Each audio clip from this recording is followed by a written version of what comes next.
Hey guys, listening to the English Made Simple show. This is episode number 247, number 247, número 247.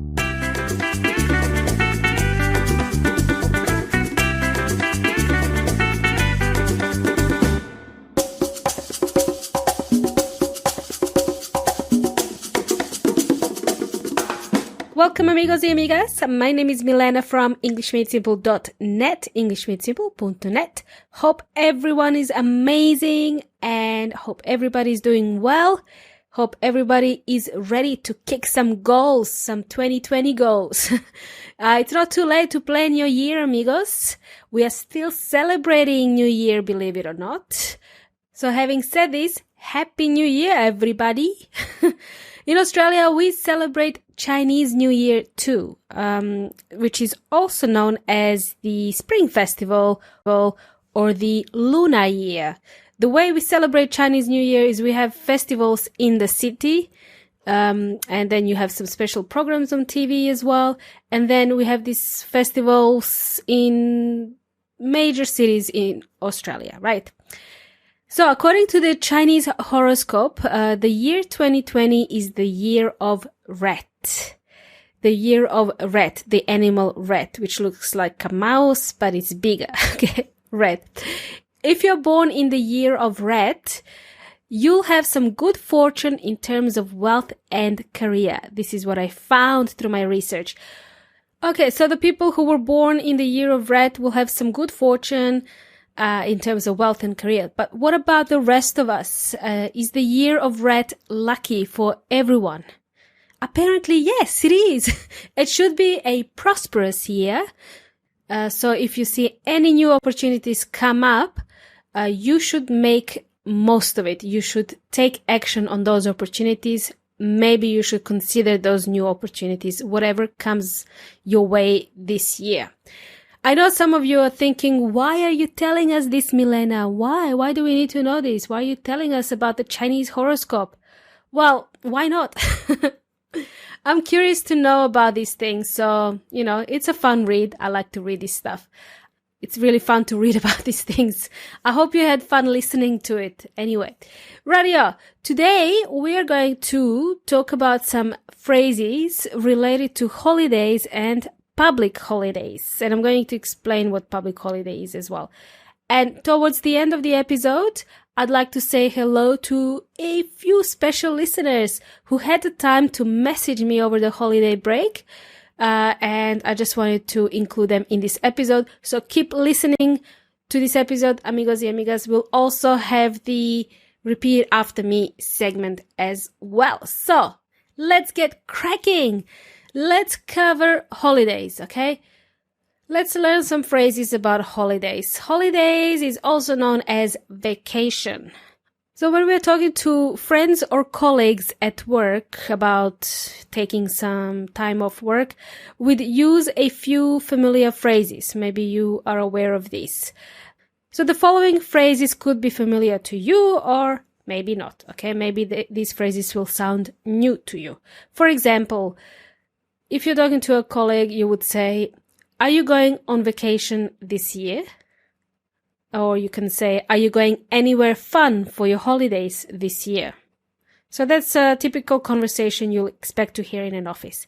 The way you answer these types of questions, should be very simple. Yes, I'm planning to go to Mexico, for example. Yes, I'm planning to go to, and then insert the country you're planning to go to. I'm planning to go to New Zealand. I'm planning to go to Australia. Okay? Another way to answer this question would be, yes, I'm thinking of going to Mexico. I'm thinking of going to Mexico. I'm thinking of going to Australia. I am planning to, or I'm thinking of going somewhere. But what happens if you're not going anywhere on holiday? What should you answer then?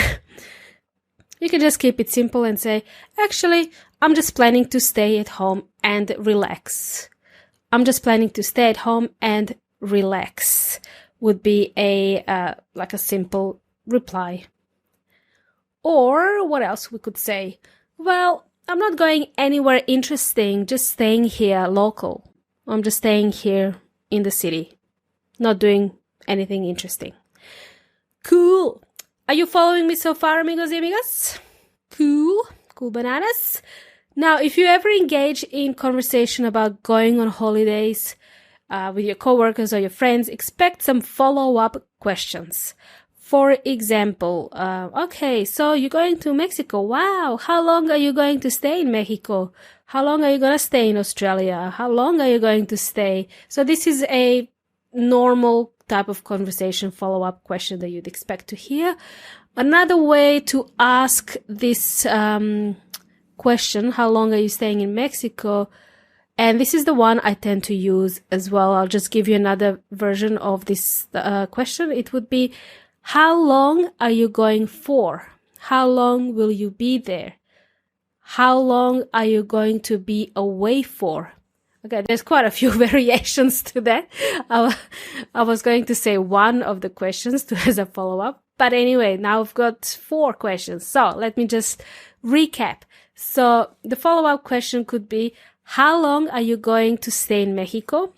So let's use Mexico as an example. Another one you can use is, how long are you going for? How long will you be there? How long are you going to be away for? Okay. I'm going to be away for 6 months. I'm going to be away for 3 months. Oh, well, that's a long holiday. I'm going to be away for 3 weeks. Okay. To answer the follow-up questions, as I just said, you simply say the number of days or weeks or months that you're going to take off. Now, hopefully that was clear. I've given you too many phrases. Now, if you'd like, you can just rewind this episode and have a listen to these phrases again. Or if you're on my email list, I'm going to give you the example phrases in the email. So make sure that you are signed up to the email for English Made Simple episodes. Now, on to public holidays, amigos y amigas. This is the second part of today's episode. What is a public holiday? In Australia, we say a public holiday or a bank holiday. So these are the predetermined days off that you have off work. So you don't work on these days. And these are the days set by government or set by your council, your state. So, you have some special days that are marked as public holidays. For example, during Christmas, Christmas is a very typical example. Offices close on Christmas Day, so nobody works on Christmas Day and Boxing Day. And it's same for New Year. New Year's Day, everything is closed for the New Year's Day. And then we have one in January now, which is the Australia Day. Okay. And that falls on a Monday, and people don't work on that day. They have that day off. So when a public holiday falls on a Monday, then, you're working full time. It means that you have a day off, and that means you get a long weekend.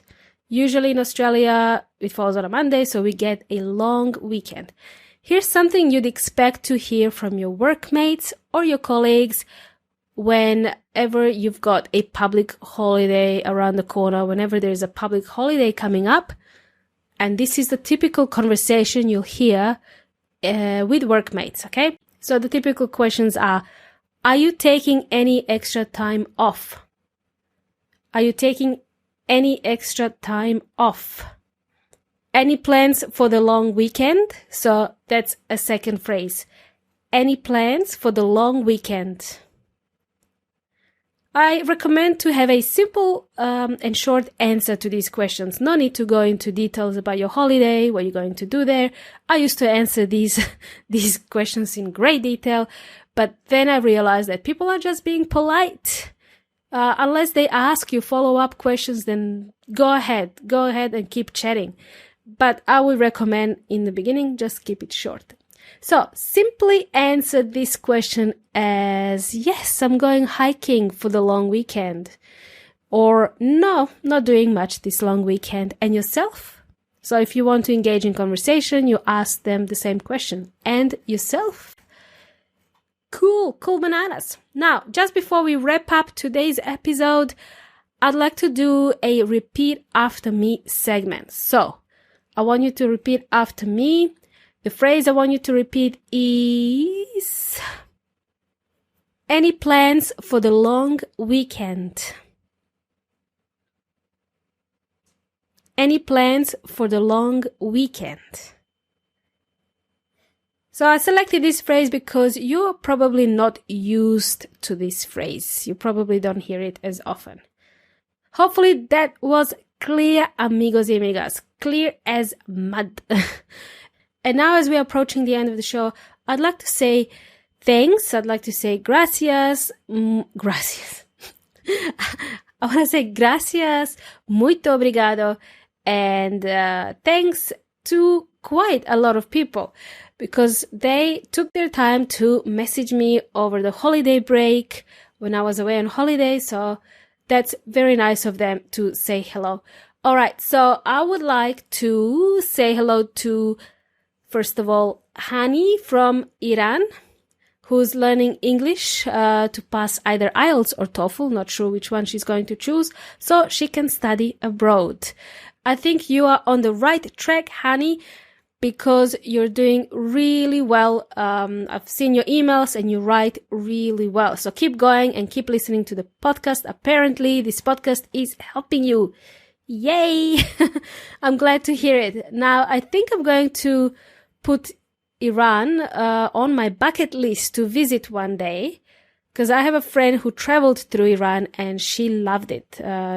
She was talking about the yummy food and the friendliest people that she met on her travels. Now, thanks again, Hani, for taking the time to send me a message. Muchas gracias. I know you're trying to learn Spanish as well. Muchas gracias too, and good on ya.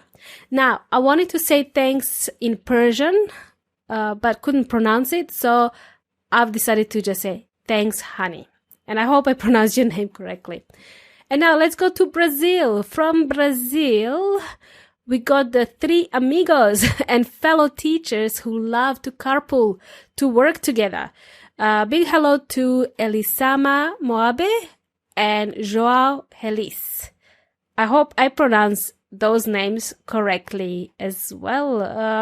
To carpool, it's one word, means to share the car together with a few people. So in order to save time in traffic, but also, to make it more fun. And it's also more convenient. Okay, carpool is one word if you wanted to use that word. Anyway, amigos y amigas, the three of them travel to work together. All three of them are teachers and they love to listen to the EMS podcast. They are from Macau in Brazil. I had to Google that because I didn't know where that was exactly. A big hello y muito obrigado to the three amigos from Macau in Brazil. Now, I had another message on my Instagram account. So another message is from Abdullah, who's finding the podcast super helpful. His favorite episode is episode number 30, where I talked about may versus could. So thanks, Abdullah, for taking the time to send me a message. Enjoy the rest of the episodes. And lastly, just before we finish, amigos y amigas, I wanted to say a special hello and dankeschön to Gregor from Poland, who's been living in Germany for quite some time and is now learning English. He wants to travel overseas to Thailand and Indonesia. Gregor has recently purchased EMS transcripts to help him learn English. Good on you for taking action in 2020. And for the rest of you, don't forget to check out englishmadesimple.net/transcripts to download 50 plus episode transcripts so you can improve your English listening skills first of all, and then improve your English skills in general, if that is your goal for 2020. Go to englishmadesimple.net/transcripts. You can also get a free gift from me when you go to englishmadesimple.net/convo to download an audiobook on how to simplify conversation. This came in useful quite recently, I have to say, as I had to have many conversations this week myself.